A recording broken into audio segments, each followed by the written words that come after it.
Ако и ти се прибираш от работа изцеден и нямаш нерви за семейството си, ако и ти вечер превърташ проблемите в главата си и не можеш да заспиш, то това видео е за теб и ти си на правилното място. Проблема не е в теб.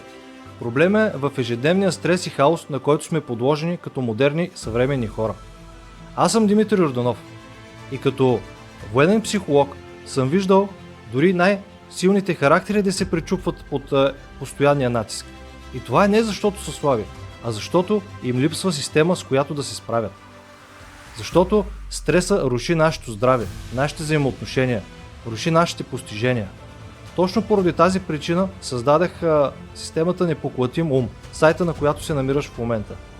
Това е 28-дневна програма, с която да изградиш психическа устойчивост и да защитиш себе си от негативните влияния на стреса и претоварването. Това е начин да поемеш своя контрол.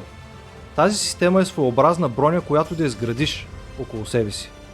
Защото проблема не е в теб, нито във външните обстоятелства. Още веднъж казвам, проблема е в това, че нямаме система, която да ни пази. Направил съм я така, че да бъде максимално практична. Всичко е описано стъпка по стъпка в един конкретен и красив PDF файл, който се чете много лесно. Дори за заети професионалисти, дори за хора, които нямат време. Но въпреки това знам, че ще кажеш: човек, нямам време да пиша и да чета. Точно за това днес можеш да получиш бонус аудиоброня. Тази аудиоброня е още по-лесен за консумиране продукт.